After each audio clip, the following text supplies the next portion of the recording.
Salut, je m'appelle Céleste Grant et je viens d'acheter un véhicule de collection, un camping-car Ford qui a plus de 40 ans et qui a su garder un très bon aspect rétro. J'ai donc décidé de traverser la France avec afin de me rendre chez un abonné qui va m'aider à le retaper. Nous allons donc le rénover tout en gardant l'esprit des années 70-80. Me voici donc chez Sébastien pour qu'ensemble nous lui donnons une nouvelle jeunesse. Dans les épisodes précédents, on s'est lancé sur plusieurs chantiers en même temps.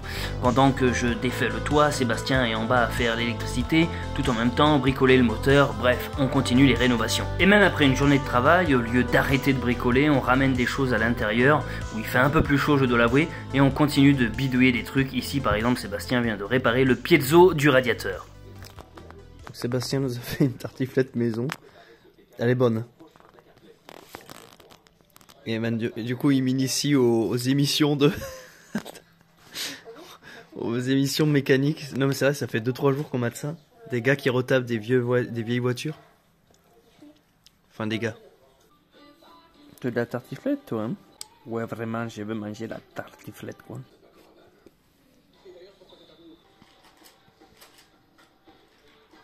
C'est un peu ce qui m'est arrivé, moi. Ce genre de femme, le soir, quand on rentre, c'est elle qui t'encule, non? Je sais, les amis, que vous adorez mon humour et que vous êtes friands de ce genre de blagues.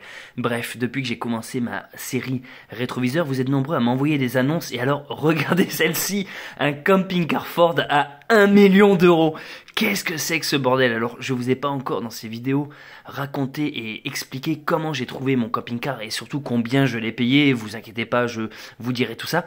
Mais regardez-moi ce truc. D'après la description, j'ai cru comprendre que c'est parce que c'est le prototype des Ford Transit MK2, celui que j'ai en fait. Regardez, c'est exactement le même chauffe-eau, putain, c'est exactement le même chauffe-eau. Et alors bah là je regarde les photos et bah il est joli aussi, mais après il est pas aussi beau que le mien. Le mien c'est tellement... je le trouve vraiment beau le mien en réalité. Mais alors c'est quoi ce délire quoi? Mais c'est une secoupe volante le bordel. Par contre, c'est là où je prends conscience que le mien est en super bêta. Mais c'est pas fini, vous allez voir, j'ai reçu d'autres annonces de camping-car pareil, même collection, même marque. Après le camping-car à 1 million d'euros, allez, voici celui à 10 euros. Ouais, ça change, ouais. Il y a une petite marge, une petite différence. Alors celui-ci, bien sûr, c'est surtout pour les pièces. J'ai contacté le vendeur, je lui ai demandé s'il avait des tambours de frein, c'est ce que je recherche le plus, des tambours de frein, et il m'a répondu non. Allez, jamais 203, une dernière annonce après avoir vu les deux extrêmes, 1 million d'euros et 10 euros. Là, déjà, on est un peu plus dans la norme, à peu près les prix, la cote du véhicule. Et celui-ci, les amis, il est en excellent état. Ford Transit MK2 de 83, 1 an de plus que le mien. Franchement, il est en super état. C'est quasiment le même. La cuisine, là, je la reconnais, c'est vraiment le même modèle. Moi, pour info, bah, je l'ai payé moins cher, mon camping-car. Et eux, bah tiens, ils ont des appuis-têtes. Moi, c'est vraiment à l'ancienne, les vieux fauteuils. Moi, il n'y a pas d'appui-tête. Coup du lapin immédiat. Option mortalité. Mais celui-là, ça vaut le coup, je pense. De nos jours, le monde va beaucoup trop vite. Trop de virtuel, trop d'informations, trop de confort. On entend souvent que c'était mieux avant. Alors j'ai décidé de me mettre dans la peau d'un voyageur des années 70-80, époque où tout semblait plus simple, pour parcourir le pays et vous montrer qu'il est encore possible de nos jours de trouver du bon, du juste et du beau. Regardons le passé dans le rétro et mettons l'avenir dans le viseur.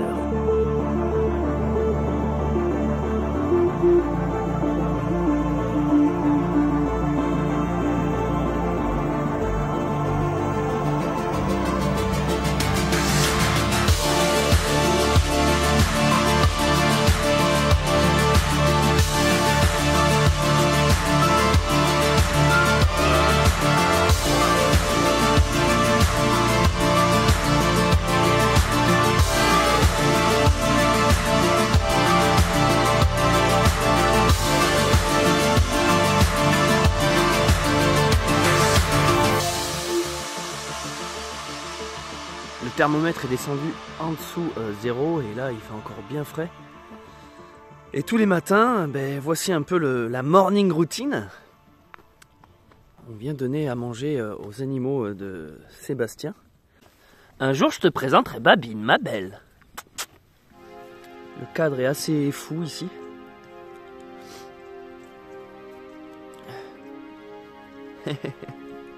Et donc c'est ma petite dose de bonheur et d'affection de bon matin.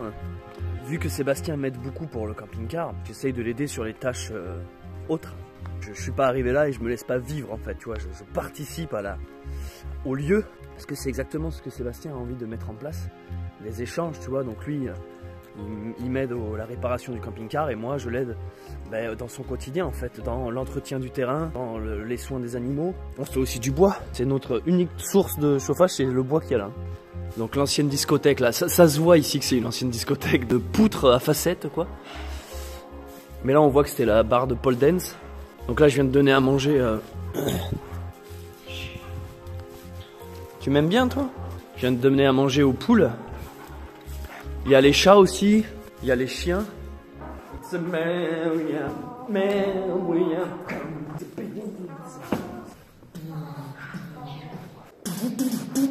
Je sens qu'il y a de la cougar qui est venue se frotter la pastille. Voici ce qui se passe quand un bar est transformé en poulailler. Le deal avec Seb, c'est que moi je lui apprenne et je le forme sur toute la partie vidéo. Parce que moi c'est mon milieu hein, la vidéo. Autant tout ce que moi je peux découvrir en mécanique, c'est à peu près tout ce que lui peut découvrir en vidéo. Parce qu'il aimerait, Sébastien, mettre ici ce lieu en avant. Et donc pour ça, peut-être voilà, lancer une chaîne YouTube ou faire des vidéos sur tout ça. Et du coup je suis aussi là pour ça, c'était un peu le deal. Si je peux l'aider à se lancer dans la vidéo en fait.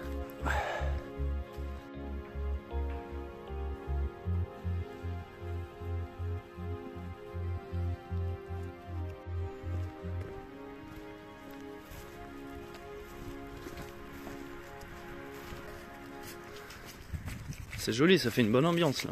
La pire qu'on promenade pour aller chercher des pièces de voiture.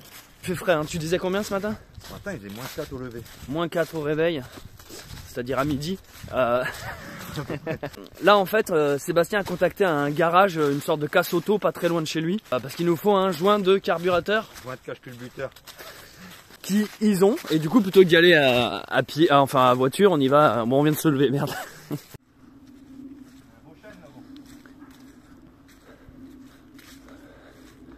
Putain, cette ambiance, c'est magnifique là. C'est marrant, ici on sait pas pourquoi il y a une énergie presque. Ouais, il y a limite c'est un des seuls endroits pas givrés. Puis il y a un côté pour le coup là-bas ça fait hiver, ici on retrouve un peu l'automne quoi. C'est génial de bon matin faire ce genre de balade. Ah, ça me rappelle les randos en fait, tout simplement. Ouais. C'est sympa d'avoir quand même de l'eau, du terrain. Donc on sort du gars qui a des pièces, donc ce serait le joint. C'est du liège en fait, c'est quoi? Ouais, c'est une sorte de liège. Donc c'est ça le problème, c'est qu'avec le temps, ça craque. Et t'as une fuite, c'est juste parce qu'il est vieux quoi en fait. Mais au moins comme ça, le mec qui est à côté, on peut vite conserver, le ramener s'il faut. C'est ce genre de pièce, je peux faire aller au garage que... Cette balade en extérieur me fait du bien et me rappelle que j'aime bouger, voyager, marcher, explorer. Je n'aurais jamais pensé faire sur ma chaîne YouTube des vidéos sur de la mécanique ou de la rénovation, mais ce qui m'attire dans ce concept, c'est tout le côté van life et préparation du véhicule qui est la promesse de superbes aventures. Pour cette nouvelle journée de travail, les parents de Sébastien sont venus nous rendre visite et aussi nous aider. C'était l'occasion de leur montrer le véhicule et qui nous donnent aussi leur point de vue sur les choses à retaper. Ça a été une aide qui a été la bienvenue. Ça nous fait du bien de rencontrer d'autres gens parce qu'il est vrai que depuis que je suis chez Sébastien, on a la tête dans le moteur, on est dans les travaux et finalement on a assez peu de vie sociale. Châtaignes du bunker sauvage, tu vas pouvoir les planter. En effet, sachant que Sébastien regarde mes vidéos depuis longtemps, je savais qu'il a forcément vu ma vidéo sur les châtaignes. Je lui ai donc ramené des châtaignes de chez moi, parce que vu qu'il plante des arbres fruitiers, je pense qu'il saura les faire pousser, grandir et bien s'en occuper. Donc vous nous avez préparé quoi de bon? Je crois que j'en ai jamais mangé de coq au vin. Elle est rétro votre marmite, j'aime bien. Enfin là, le fait tout. On sent le coq au vin les chiens? Bah ça sent bon en tout cas, bon appétit. Hein. Il faut œil rouge. Oui, je vous taquine un peu. Bah vous pouvez me chambrer sur chocolatine moi. 3 heures de cuisson dans le vin, c'est ça? Ouais. Du vin rouge? Ouais. Pas-de-Calais, Nord. La Somme, c'est pas le style. C'est un patois aussi, C'est Picard. Picard, un patois Picard, mais Et vous aviez de la famille dans les mines? Oui, on habitait pas loin, surtout, on habitait pas loin. Et du coup, c'est comme, enfin, ch'ti, c'est, vous pouvez me dire une phrase, par exemple, un exemple? Bah, cocher que je peux rôtir, par exemple. Ouais, c'est comme un peu par chez nous l'occitan, quoi. Ouais, voilà, pareil. Comme, Ch'ti, parce qu'il y a beaucoup de cheux. Ah, c'est pour ça que ça s'appelle ch'ti? Bah oui, le cheux, on l'utilise beaucoup. Toi, chez bon. moi c'est mi, moi c'est ti. Bon les amis, là on vient de manger un coq au vin. Donc c'est le moment où on se remet sur le chantier. Et en fait, bon bah il y a les chevaux, ils nous font marrer parce que ils sont en mode recharge panneau solaire. Ils imitent le panneau solaire en fait. Vite du soleil, rechargeons nos batteries. Il y a le papa de Sébastien qui est venu nous rendre service. Il va chercher le futur toit du camping-car. Il a trouvé un magasin type Brico Dépôt machin. Donc nous avec Sébastien on va terminer de retirer le toit qui est là-bas. Et par logique on aura un nouveau toit tout à l'heure. Allez, et au travail. J'ai tellement mangé là, j'ai juste envie de ne pas travailler en réalité. Hein. Au bout d'un moment on a quand même envie de payer des gens et allez, fais-moi un camping-car neuf s'il te plaît, et je reviens dans un mois et l'intérêt à rouler. Au bout d'un moment, faut vraiment avoir le passion quoi. Faut le passionné, ou avoir l'ami. Ah, hier soir les chiens ils nous ont échappé. Hein. Ah, on leur a couru derrière. Ils ont failli aller croquer l'élevage de coqs dès qu'il y a à côté. Bon, on est toujours sur le toit en train d'essayer de défaire la plaque. Là on galère parce que si vous voulez on utilise un grand couteau. On utilise voilà un couteau pour couper du pain. De la laine de verre. Pour défaire tous les joints qui sont donc tout autour. Et du coup la difficulté là c'est qu'ici vu qu'il y a les petites fenêtres ça fait des virages et c'est un peu plus compliqué. Donc là on a été chercher une bêche qui nous sert de cale et on y arrive petit à petit. C'est pas mal hein, n'empêche. Et donc vous voyez ça c'est le vrai toit d'origine et on voit que c'est souple quoi.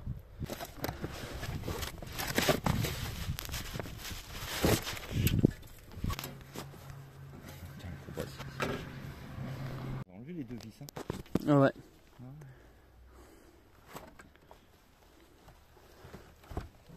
Donc là, je vois carrément le jour de l'autre côté. Là. Ah bah c'est bon, alors moi aussi je le vois le jour. Tu vois le jour. Ouais.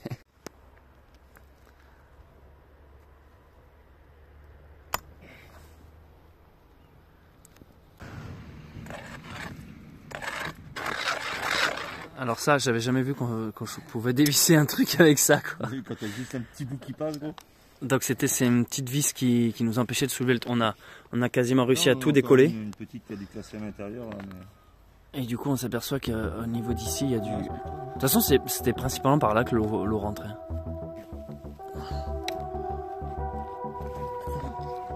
Non ça vient, regarde, ça bouge. Ouais. Elle est collée, mais en fait... C'est peut-être qu'elle est gonflée d'eau. en fait non, elle tient plus gros. Putain vas-y. Elle est blindée. Au final c'est l'outil le plus improbable qui... C'est bientôt ça qui nous sert le mieux. C'est bon, on a réussi. Hein? Et ben on l'a... Attends, faut voir. On a fait glisser comme ça pour la descendre de l'autre côté. Non, par là sera plus simple. Il y a de la flotte alors en dessous? Il y a de la glace là, ouais. Tu crois que ça c'est de l'eau de 40 ans?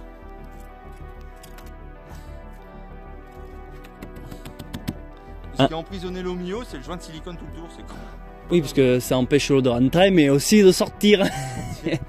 Il faut du silicone en Gore-Tex. Ça sortait dans le camping-car. Oui, ça sortait d'une certaine manière. C'est l'eau qui ruisselle de la pente de là, qui rentrait dans le joint qui était pourri ici, là-bas au milieu, tout le coup. Ouais. Et puis ça reste stagné entre l'ancienne planche et puis l'ancien plafond. Et donc après, ça finit par s'infiltrer. Bah, vu que ça peut pas sortir, bah, ça finit par rentrer au niveau des trous de vis qu'il a mis, parce qu'il y a des vis un peu partout. Et puis au niveau des raccords, et puis c'est dommage, il a emprisonné de l'eau au milieu en fait. Non, puis je trouve l'idée bonne de pouvoir monter sur le toit, parce que sinon ça reste une sorte de tôle. C'est quoi, c'est de l'alu ça? Mais là, le poids qu'a fait la planche, là, un bibé d'eau. À deux, on va pas réussir à descendre, on va une troisième personne.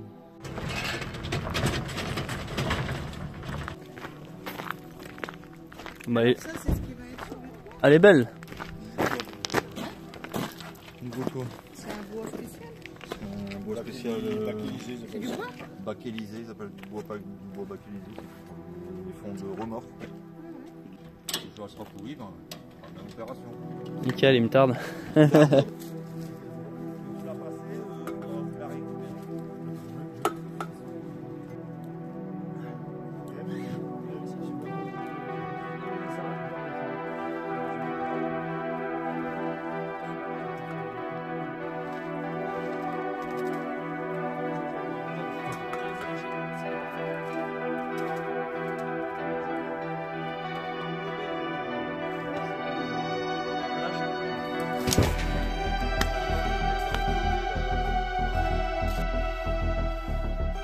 Toit du camping-car.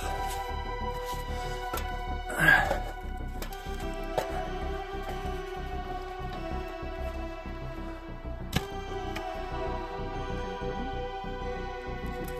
y a les glaçons pour l'apéro. Il est pas en si mauvais état. Le toit est propre. Hein. Il est pas lourd, mais il est pas brûlé.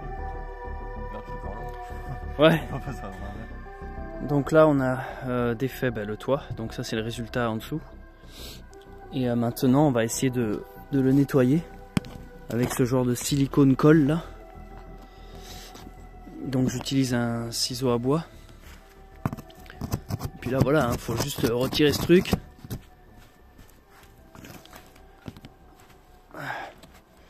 Ah, il est en pas si mauvais état que ça, par contre il y a de la flotte dessus quoi. Donc là je découvre le toit du camping-car qui est pas si dégueu en réalité. Hein. C'est limite au niveau du joint. En fait c'est la plaque qui a été rajoutée qui a pourri le camping-car. Encore une belle journée qui s'achève sur la rénovation du véhicule. La nuit tombe petit à petit. Chez Sébastien, il fait frais. Hein. Il y a une superbe ambiance en réalité ici, je suis en train de vivre un bon moment, je pense que je m'en rends pas compte parce que là en ce moment je suis dedans, je suis dans l'action, donc on ne conscientise pas, mais là je crois que je suis vraiment en train de créer un super souvenir en fait. Un souvenir de rénovation, un souvenir d'échange, un souvenir de rencontre. Je rencontre des gens, je rencontre des amis, je rencontre de la famille.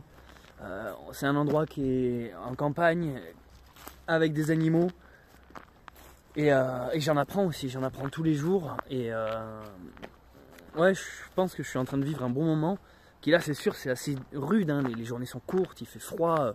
On a la main dans le cambouis. Mais au final, tu te dis, mais putain, c'est quand même fou de se dire je suis en train de rattraper non seulement un véhicule, mais aussi sûrement peut-être ma future maison. Et ben ça fait quelque chose.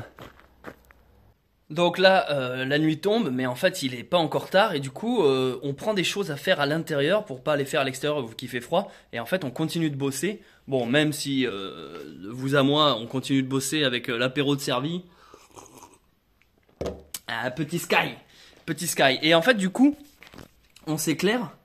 Hop, grâce à Olight toujours. Pour la simple et bonne raison que Sébastien a son système électrique en 12 volts LED. Parce que je vous rappelle qu'il génère sa propre électricité. Et du coup, pour pas utiliser trop les batteries. Donc là, c'est vraiment sa partie où il vit. On voit aussi l'ancien bar, hein, l'ancien côté discothèque, on va dire. On s'éclaire avec différents éclairages afin de ne pas lui bouffer toutes ces batteries extérieures qu'il a besoin pour passer l'hiver. Mais vous voyez, il y a une petite ambiance quand même sympa. Le petit feu qui tourne là, les petites lumières qui nous éclairent. La télé là-bas qui marche aussi par le panneau solaire. Hein. On se met de la musique en fond. Et là, moi j'utilise, voilà ma lampe. Hein. Deux bouteilles de verre, hop, je fous le faisceau lumineux à fond. Ça tape sur le bois et du coup ça nous réfléchit sur le sol. Ça c'est le cadran qu'il y a sur le toit de mon camping-car, le genre, la petite barrière, la petite rambarde. Je suis en train de lui passer une sorte de lustrant qui permet de polir, qui fait briller tous les métaux et alliages. Donc je passe ça avec une sorte de paille de fer là. Et donc voilà, c'est simplement pour vous montrer que quand il fait nuit, la journée continue à l'intérieur, on travaille. Et vous allez voir la différence. Donc voilà, ici, avant traitement, avant que je passe à la paille de fer, diverses taches de rouille, de peinture, diverses saletés. Et ici, une fois que c'est fait, bien propre, bien lustré, comme je disais à mon ex. Sébastien est parti chercher du bois. Se mettre bien. Petits travaux du soir, on avait aussi la résine à faire.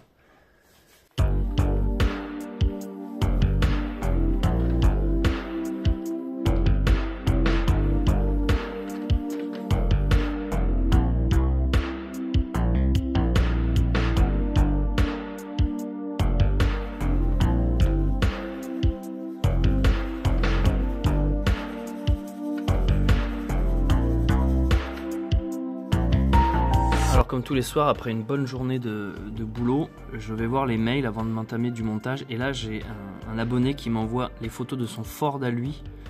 Putain, celui-là, c'est le MK1, c'était le modèle avant du mien, donc des années 73. Oh, la gueule du truc, il est beaucoup trop beau.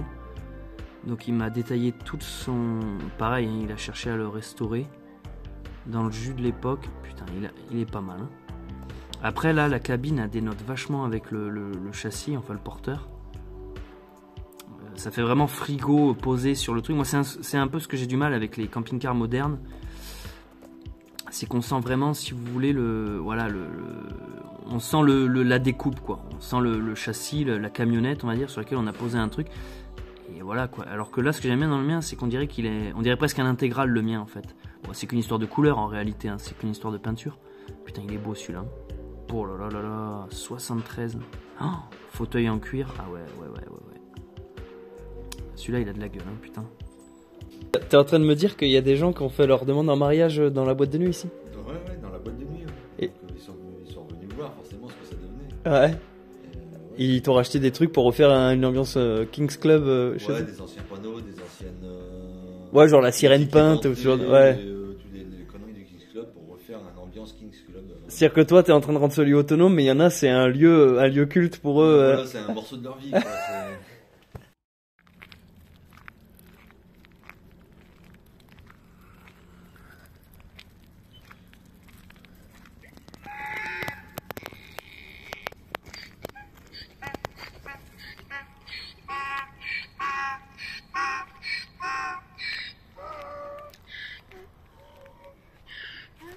Easy. Easy. Viens, ma belle. Viens, ma belle.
Là, il fait -5. -5 de bon matin. Quand il fait ce temps-là, le gros problème avec les camping-cars, c'est que tu as des réserves d'eau qui sont en plus dans la tuyauterie. Si ça gèle, et ben ça pète. Donc dès l'instant que tu ne dors pas dans ton véhicule et qu'il y a des risques de gel, il faut vidanger ton camping-car, le vider en fait. Donc là par exemple en ce moment je sais que j'ai pas d'eau, j'ai pas un circuit d'eau allumé là-dedans.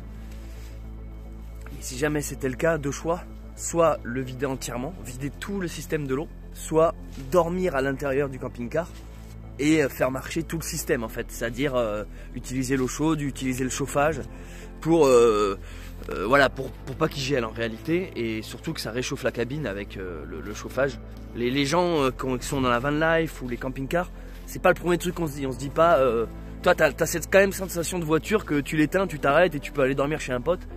Sauf que tu peux tout niquer en une fois si jamais il gèle. Et là heureusement que mon système d'eau est pas actif, parce que sinon ben là j'aurais bousillé tout le camping-car. Et en plus là on va réparer avec des pièces qui me manquent, et je peux vite les répéter en fait en une seule fois. Donc faut vraiment faire attention à ça.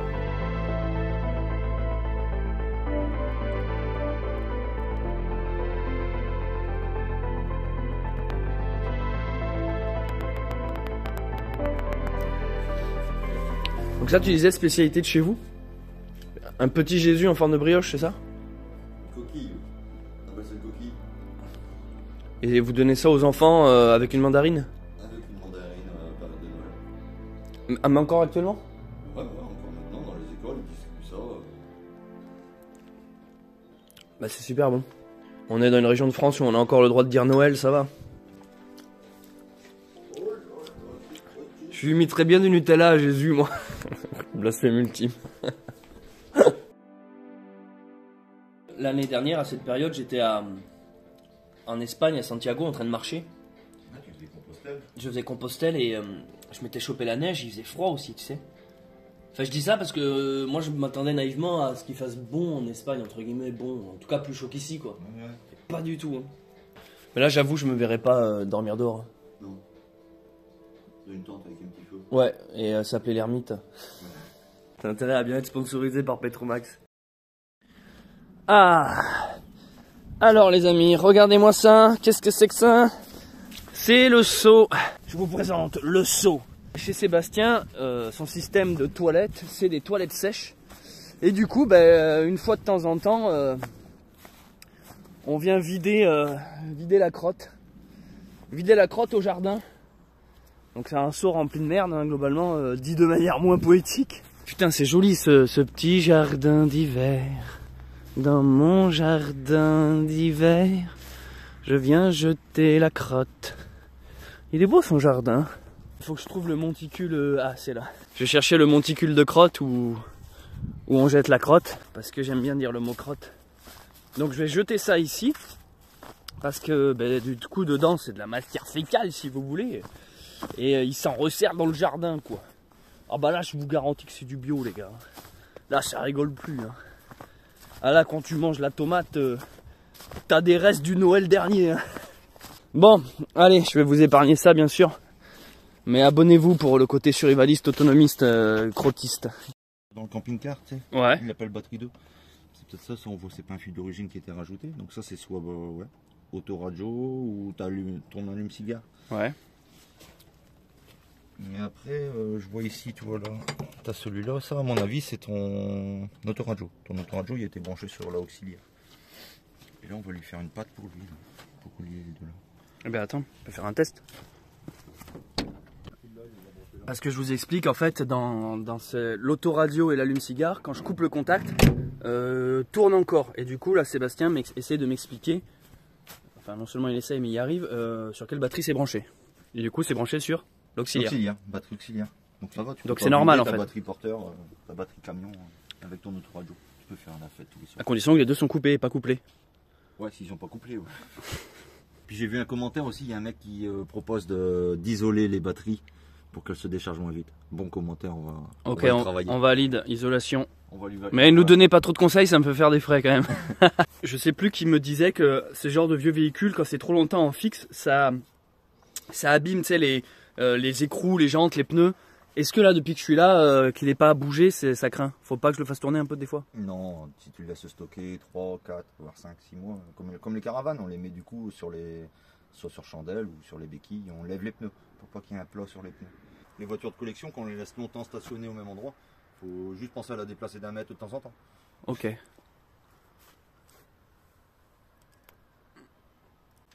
Quelle est cette chose étrange? Alors c'est la première fois que je vais rentrer dans le camping-car sans le toit. Bon, en réalité il y a le toit, mais il n'y a plus le toit quand même, vous m'avez compris. Retour épisode précédent. Donc là je vois la bâche directement. Putain, ça a gelé tout là. L'eau elle rentre quand même, hein. Disons que c'est pas la meilleure saison pour arranger son toit.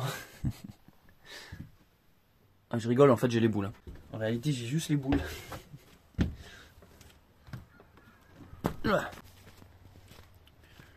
Pour montrer comment le filtre à air de Céleste tient bien. Oh merde, c'est normal ça. Oh merde, C'est un Kinder Surprise mon truc. c'est mieux de le prendre. Hein. Mais qu'est-ce qui se passe? Mais il n'y a Non, pas mais un collier de regarde, serrage là? regarde ta patte là, elle était complètement cassée, celle qui était là. Et puis là, le collier de serrage, à mon avis, c'est fait pour le carburateur d'origine, mais il t'a changé le carburateur, il t'a mis un Weber. Non, Bernard on va réparer la patte de Bernard Weber. Bernard Weber. Il fait de l'humour nul. Parce qu'il comprend rien. Ok, non, j'ai compris. Bon, On va réparer ça, celle-là. réparer ça. Et puis comme ça, tu auras une belle patte Tu de peux l'ouvrir fixation. ça tant qu'on y est, parce qu'on dirait Oui, un on tupperware verra- à ce niveau-là. on verra le filtre à air neuf qu'il a dû changer ton garagiste. Il faut voir mon moteur sans ça. Et donc le joint qu'on a acheté, il doit aller en dessous de cette boîte de conserve, le cache. Le joint qu'on a reçu. Et Qu'on a reçu. hier, tu disais que ça s'était pété aussi là? Bah ça, lui, il y a un joint à changer. Ouais. Tiens, t'as une... des cosses qui se promènent toutes seules. En fait, à chaque fois que tu soulèves un truc, j'ai peur qu'on découvre autre chose derrière. Moi, j'ai moi, Vaut mieux les découvrir ici. ma méthode de réparation, c'est technique de l'autruche. genre. C'est laisse fermer le capot tant Ouais. que ça roule. Ouais, tant que ça roule, je vois pas, ça existe pas. D'accord. Moi, il marche avec la foi, mon truc. Ça à la maison. Allez, Et puis on va aller créer une petite patte pour mettre le porte-fusil. attends, je t'avais promis quelque chose. Ah. Voilà comment on paye les gens du Nord. Ah bah voilà. Mon gasoil. Un bon bourbon. Donc là, apparemment, les vis sont vieilles. Ouais, elles sont même pourries en fait. Typiquement là, tu veux changer ton filtre à air, ben avec celle-là on n'arrive pas à l'avoir parce que la tête elle est complètement foirée de la vis. J'ai vu des vidéos sur TikTok, c'est mes références de mécano, où ils mettent du scotch, Oui, on va essayer après. du dogface ou je sais pas quoi. J'ai vu Sébastien défaire des vis sur le toit. Non mais ouais, sur le toit c'était même plus des vis mec. Hein. Il a défait un clou en gros avec un... Regarde la mécanique, t'as toujours une vis qui te fait Ouais, chier. à la dernière en plus que par hasard. Ouais. Ah voilà, tu vois encore un coup. C'est la dernière qui t'emmerde et que ouais, faut trouver la solution. Putain de femme alors. Ah non, c'est pas de ça qu'on parle. Spécialité de Schnorr. Le chicon gratin. Alors le chicon, c'est l'endive chez nous. Mais eux ils appellent ça le chicon. D'ailleurs c'est avec ça qu'on fait le chiconré. Chidur chimou mais chicon dans le trou. Et ça te permet de passer de tous les diamètres en diamètre en diamètre. Quand tu as un trou dans une tôle, ça peut aller de 4 mm et tu l'agrandis jusqu'à 30 mm si tu veux. Tu vois, au fur et à mesure que tu rentres, hop, tu reprends 2 mm à chaque fois. Ça marche sur les femmes. En fait, c'est un forêt étagé, on appelle ça. En gros, c'est un forêt. Oui, Jusque ok. là, puis juste derrière, c'est un autre forêt, comme s'il y avait plein de petits forêts qui sont mis bout à bout. Donc là ton but c'est de... Réparer ta patte de fixation du filtre à air. Et comment tu veux qu'on t'y prenne?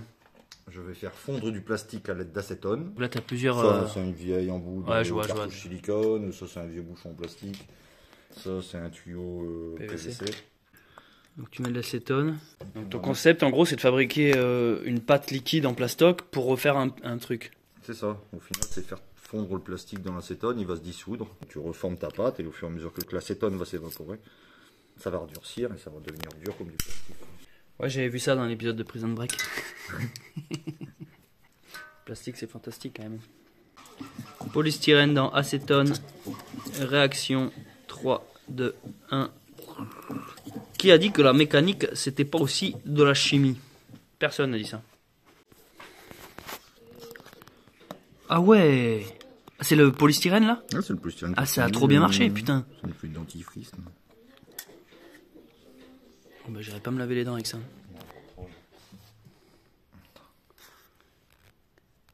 Putain, t'as carrément fait un moule et tout. Bah non, c'est juste un truc pour le supporter. Après, on va la redécouper, hein. Ouais. C'est plus l'idée de... Ça sent bon, j'adore cette odeur. Parce que je mette un petit plat en dessous. Donc on a sorti le chicon du four pour mettre du PVC dedans. Il est en train de ramollir. Ramollir le plastique. Pour faire une claque. T'imagines mec, j'aurais l'honneur de mon camping-car de dire bon cette pièce là c'est four à bois. Ça c'est survivaliste. Waouh putain mais... Coca-Cola fait maison hein, en fait. Ça donne quoi? Ah, putain ça y est. Donc là, on va découper un carré.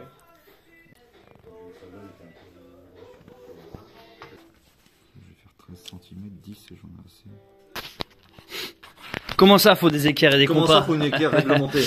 On n'apprend pas ça au collège en mathématiques. Prenez un cendrier. De Prenez un cendrier. toute façon, je crois que tous les mécanos ont le petit mégot dans la bouche, c'est une règle ça. Tu peux pas avoir ton tu peux pas avoir ton diplôme. Comme tous les chasseurs, ils ont le verre de pinard dans le pif. Sur la table de sang, c'est tout ça. Ça, c'est le genre de truc que tu fais quand t'as pas de femme à la maison. Ou c'est peut-être parce que tu le fais que t'as pas de femme à la maison justement.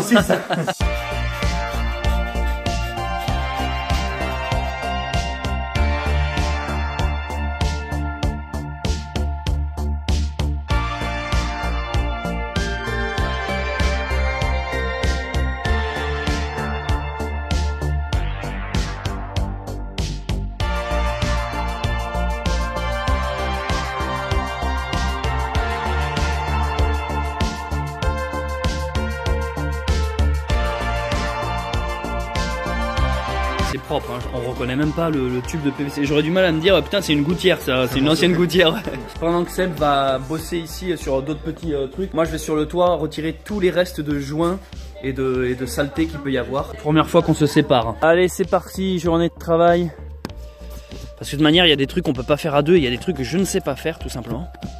Donc plutôt que d'être dans les pattes de Sébastien à attendre, autant commencer ce que je sais faire, c'est-à-dire décoller des joints. Il n'y a pas meilleur objet que le ciseau à bois. Je voulais aussi dire que Sébastien, pour ceux qui suivent beaucoup de gens sur YouTube dans le milieu de l'autonomie ou de la débrouille et plus largement survivaliste, mais le mot exact c'est autonomiste. Sébastien en fait il est, c'est pas qu'il est connu, mais c'est qu'en fait il gravite dans ce milieu-là. Il y a pas mal de chaînes YouTube qui connaissent Sébastien. Il participe beaucoup sur des forums, des Discord ou d'autres chaînes YouTube. Et du coup j'ai vu que parmi vous dans les commentaires il y en a pas mal qui m'ont dit ah mais c'est Sébastien, je le connais. Donc voilà, oui Sébastien en fait n'est pas inconnu au bataillon, on va dire, dans le milieu de l'autonomie. Il a un sacré level. D'ailleurs c'est assez intéressant parce que moi je m'aperçois qu'il y a beaucoup de gens qui parlent d'autonomie sur YouTube, moi compris, qui en fait sont loin d'être autonomes. On parle d'autonomie parce que c'est un mot fourre-tout dans lequel tu peux dire oui voilà je suis autonomiste, parce que tu vas pas commencer à dire je suis autonomiste mais pas le mercredi mais un jour sur deux, mais en fait il me manque ci, ça, ci. Mais voilà, il y a des gens plus ou moins autonomes et puis tout dépend. En réalité un mec qui peut se contenter d'un confort très très minimal du style un tarp et une couverture en laine et marcher 5 mois dehors, d'une certaine manière t'es autonomiste. Mais il y a aussi ceux qui veulent vraiment rendre leur lieu autonome. Production électrique, récupération de l'eau de pluie, jardin, permaculture, animaux, bêtes, autonomes. Voilà, il y a plusieurs degrés dans l'autonomie. Tout dépend du niveau de confort qu'on peut atteindre. Sébastien, pour le coup, c'est peut-être un des gars les plus autonomes que j'ai vu en réalité, vraiment. Hein. Et pourtant c'est celui qu'on entend le moins, comme dit l'expression, hein, c'est le chien qui aboie le plus, qui mord le moins. Tous ceux qui parlent beaucoup d'autonomie sur internet, en fait, je m'aperçois qu'on n'arrive pas des fois à la cheville de véritables gars qui sont vraiment dedans et qui n'ont juste pas le temps en réalité de tenir une chaîne YouTube, parce qu'ils sont vraiment dans la recherche d'un lieu résilient, autonome et autosuffisant. Bon, j'entends des coups de feu depuis tout à l'heure, j'espère que je vais pas me faire tirer dessus par le chasseur Ulnor. Eh, je suis pas le biche. Ah, je suis pas le biche. Là, je suis en train d'aller dans une sorte de petit garage du village qui a des pièces. Parce qu'en fait, il nous manque un petit câble pour refaire relier 2 batteries. Et j'étais en train de penser, là, en y allant, en marchant. En fait, à l'époque, quand t'avais besoin de quelque chose dans les villages, t'avais besoin d'un truc, t'allais voir le forgeron, t'allais voir le maçon, l'ébéniste, t'allais voir le bricoleur, le garagiste. T'allais voir, si tu veux, t'avais une vision horizontale des choses. Vous allez comprendre où je veux en venir. C'est-à-dire que dans un village, on va dire que tu as les choses à hauteur de yeux, en fait. Tu as le boulanger là-bas, tu as le fermier ici, tu as le maraîcher là. Et du coup, tu as des pôles comme ça d'attraction vers lesquels tu migres, tu vas chercher ton pain ici, tu vas chercher ton eau là. Et chaque fonction est au même niveau. Chaque fonction est sur un trait d'horizon. Et en fait, dans ta conception du monde, ça fait que le boulanger a la même importance que le forgeron, que le maréchal, que le ferronnier, que l'agriculteur, parce qu'on vit tous sur un même niveau. Alors vous allez me dire, bah non, moi je vis dans un village, il y a des montagnes, des collines et des plaines, et puis il y a un plateau, il y a la vallée. Ta gueule. Il y a cette conception des choses où il y a pas la hiérarchie n'est pas physiquement montrée. Je me suis perdu dans les bois, où est-ce que je suis? C'est pas du tout la route qui m'a... On est passé par là hier. Le mec il marche 5 mois sans se perdre, ça y est, 3 heures dans un sous-bois, mais qu'est-ce que c'est? Eh, c'est hanté le Nord. Ça fait une petite ambiance brumeuse, hein. C'est là, on est passé là, mais à aucun moment je suis passé là-dessus moi hier. Mais c'est ça leur route ici? Je vais me casser le gueule moi. Comme dirait Gus DX, c'est quoi le délire? Mais comment j'ai fait pour me retrouver là? En vrai je dois être là-bas. Voilà. Voilà, c'est là où je dois être. Du coup je disais... Une conception des métiers au même niveau qui fait que quand tu grandis, quand tu nais, quand tu vis dans ce milieu, tu as ce rapport de, je vais pas dire d'égalité, mais en tout cas, tu as ce rapport humain, ce niveau réel des choses. Tu mets la même importance dans une rencontre d'un métier comme d'un autre en fait. Mais avec l'arrivée des villes, et oui c'est là où je voulais en venir dans mon développement, thèse, antithèse, synthèse. J'aime bien, vous savez, mettre toujours les trucs en opposition, village, ville. En fait, avec l'arrivée des villes, un entassement de gens dans un seul et même endroit, on peut prendre même un village, hein, la première ville était un village. Un surplus de gens qui fait qu'on doit les empiler les uns sur les autres. En fait, tu ne peux pas, si tu veux t'étendre, il y avait un joli faisan là, Tu peux pas t'étendre comme ça sur un périmètre infini. Par souci de commodité, tu vas empiler. D'un rapport horizontal, tu passes sur une vision du monde verticale, vous comprenez? De là est venue une forme de hiérarchie. C'est-à-dire que les mêmes métiers deviennent, si vous voulez, hiérarchisés. Il y a une forme, si vous voulez, de dominance. Tu vas avoir par exemple le haut gradé, le patron, le chef, qui va être en haut, son bureau sera dans les tours. Tu vas descendre comme ça, les grades, tu vas trouver les boulots les plus en plus cons en bas et puis tu termines dans les égouts, tu vois ce que je veux dire? Du coup, tu as cette notion de hauteur qu'il n'y avait pas avant en réalité et qui du coup fausse. Et là vous allez dire, oula, tu pars loin chercher ton truc, mais non, non, non, parce que je pense que ça influence grandement la manière de voir le monde, sa conception de la réalité et même son rapport aux gens, aux autres et à soi-même. C'est-à-dire que si vous grandissez dans un aspect vertical des choses, là pour le coup je parle pas de l'aspect spirituel, je parle vraiment de cet aspect matériel, mais dans la verticalité architecturale presque, on a un rapport de, on lève la tête, on se sent petit, on se sent écrasé. Et du coup, on n'a pas du tout les mêmes visions du monde et pas avoir la même appréhension lorsqu'on va s'adresser à quelqu'un qui vit dans la haute que quelqu'un qui vit vers le bas. Il y a toujours ce truc de rapport de force en réalité beaucoup plus sain mentalement de retourner dans un mode de vie horizontal à échelle humaine finalement. Et donc voilà, je maintiens que la vie à la campagne ou dans les villages est beaucoup plus saine et du moins est beaucoup plus naturelle. Je veux dire, les animaux, il n'y a pas d'aspect hiérarchique vertical. Les animaux, hier par exemple, les deux loups ont vu un chat dans un arbre. Ils ont passé la nuit au pied de l'arbre à essayer de le choper. C'était pas un rapport de dominant-dominé vertical. Là, c'était un rapport naturel de survie. Le chat, il n'avait pas intérêt à descendre, sinon kebab de loukoum de chat. Mais si vous voulez, les animaux ont un rapport justement de plaine, ils ont un rapport d'horizon, tu vois. Ils regardent au loin l'ennemi, ils sont pas là à regarder en l'air en réalité. Et ça, je trouve que c'est important. J'espère que vous avez compris. Bon, aujourd'hui, journée très intéressante. On a surtout travaillé des petites pièces par-ci par-là. À l'intérieur, bien au chaud, parce que là, il fait vraiment très très froid. Ça a eu du mal à dégivrer. Fin de journée, on a bien avancé. Allez, c'est le moment d'aller nourrir les animaux. Tu bablines, bababline? Bon. Le poule. Alors, on va prendre le foin. Mais elle est trop mignonne. C'est quand même beaucoup plus intelligent un âne. Elle vient de suite me voir quand je rentre. Alors que tous les autres là, ils font leur grosse tête de... Ben pas de mule du coup, leur tête de chevaux. Bon Izzy, qui est-ce qui t'embête ici? Moi je suis un peu comme le grand frère. Ouais, vous arrêtez de l'embêter sinon je vous tape. Toi Alvaro, t'es bien sympa, mais c'est vrai que tu empêches Izzy de manger alors. Ça c'est pour toi. Voilà, et personne ne t'embête. Le premier qui la touche, je le tape. Tu manges quoi toi, des crottes? Ça va toi, princesse? Et au-dessus, nos amis babiniens, il y a les poules et les coqs. Bon alors, Sébastien, Seb, si je peux me permettre. Ça a l'air bien ce que tu as fait. En fait, tu vois, ce que j'aime avec toi, c'est que tu bricoles et c'est bien, parce qu'il y en a plein qui auraient juste fait fondre le plastique et puis point. Toi, il y a le petit côté bombé au noir, faire ça propre. Non mais c'est super agréable quoi. Je suis en train de faire un raccord pour mettre toutes les départs qui vont partir après sur le truc. Les cosses. Les cosses, ouais. Les cosses avec les différents fils qui vont partir. Et voilà les amis, c'est ici que je vais arrêter ce vlog de rétroviseur, j'espère qu'il vous a plu. Si vous me découvrez avec cette vidéo, n'hésitez pas à vous abonner en activant la cloche. Et si vous me connaissez déjà, n'oubliez pas le petit pouce et les commentaires que je lis tous, ça soutient grandement. Et encore merci pour votre soutien et à tous les gens qui font des dons sur Tipeee et qui ont cliqué sur le bouton rejoindre. On a encore du travail, pendant plusieurs jours je vais rester ici en fixe, mais promis, dès que tout ça est prêt, on repart à l'aventure. Allez, je vous balance le générique de fin, à très vite pour un nouvel épisode de Rétroviseur.